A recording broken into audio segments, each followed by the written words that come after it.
It's 7 years now. If it was 7 days, I would speak something sweet and that will be a balm and a solace for you. Now that it's 7 years, I say cruel things, okay? They're not cruel, it's just that's the way of life. If we do not get the way of life, we will become unfit to live life. If we do not understand the ways of life, we will render ourselves unfit to live life. So, you know very well, every day, a lot of people are dying. As we sit here in satsang, in 2 hours, how many people do you think would have died in the world? Huh? What's the estimate? Somebody who's a doctor or an undertaker, you must know. What's the numbers like? Let's say a few thousands, all right? I don't know, it could be more than that, isn't it? In 24 hours, I think a few million people are dying, yes? Couple of million at least must be dying. In 2 hours, a few 100,000 are dying. And every one of them who die will be dear to somebody, yes? Maybe 1 person, 2 people, 5 people, 10 people are crying right now about that 1 person who died, yes or no? So, do we say, oh, it's nothing anyway, they die, leave them alone? That's not it, that is callousness. I'm not talking about that. But still, to understand that this is the way life is structured, but you have structured your thought and emotion in a different way, which is bound to break at some point. Either it's going to break because you die or somebody else dies. If both of you have to live forever, then we cannot tolerate this. Yes? Can you tolerate a whole lot of people who are attached to each other, they never die? Can you tolerate this? It will happen invariably. The only thing is we wish that everybody has a complete cycle of life and die, that's our wish. But what is a complete cycle of life? Today doctors are saying if you live for another 50 years, we will make you live for 500 years. Of course you won't remember what happened 400 years ago, but it doesn't matter, we'll make you live 500 years. Only thing is, you must have tubes and pins and needles and connect it to you wherever you go. But you live for 500 years, you know they're saying this? Some of the doctors are saying, now they can manufacture extra spare liver, spare kidney, spare heart with stem cells and keep it ready for you if you have the money. Even now it can be done. Only thing is like yesterday or day before I was talking to a doctor who's very involved in this, he said, see we can grow a spare liver for you right now, but only thing is we cannot fully control that. It is possible that your liver have teeth. How is it your liver biting you from inside?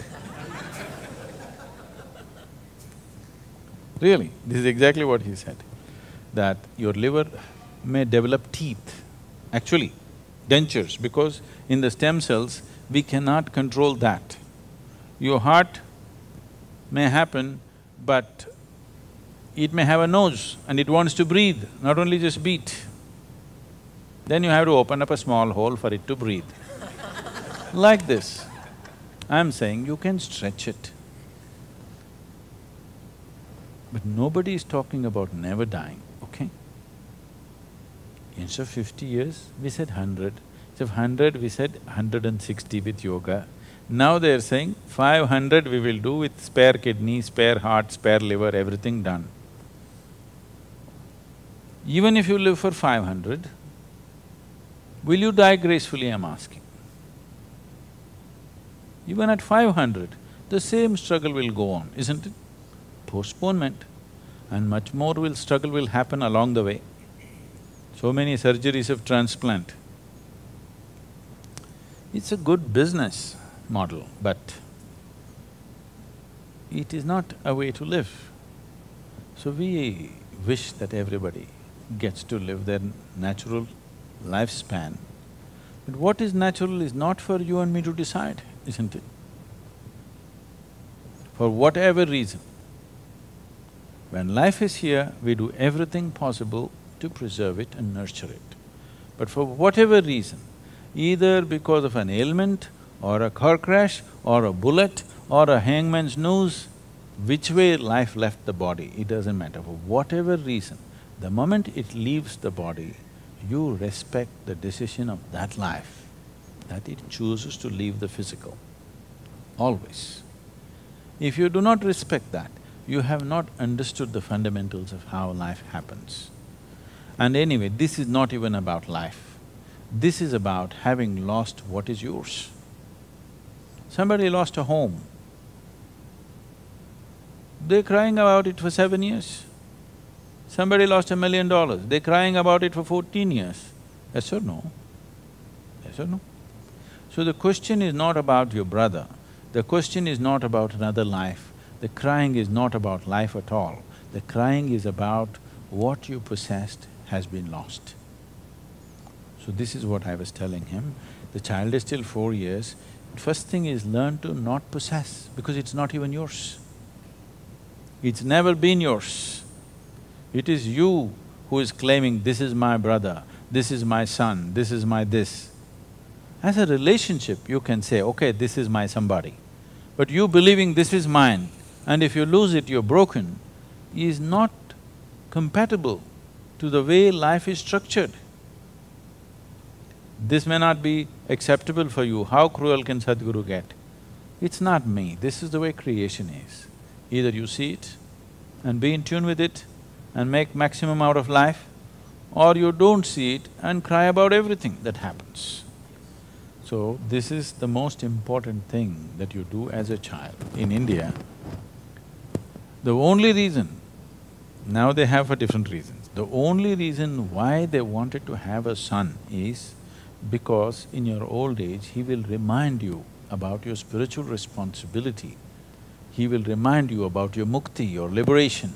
And if you don't get it in your life, he will facilitate it even after you're dead. Just for this one reason, everybody wanted to have children. So, I'm saying that is your fundamental duty to one who delivered you, who brought you to life, to remind her about the nature of life and tell her what is the most important thing. You are not the most important thing in her life. She has to find her ultimate nature, that is the most important thing.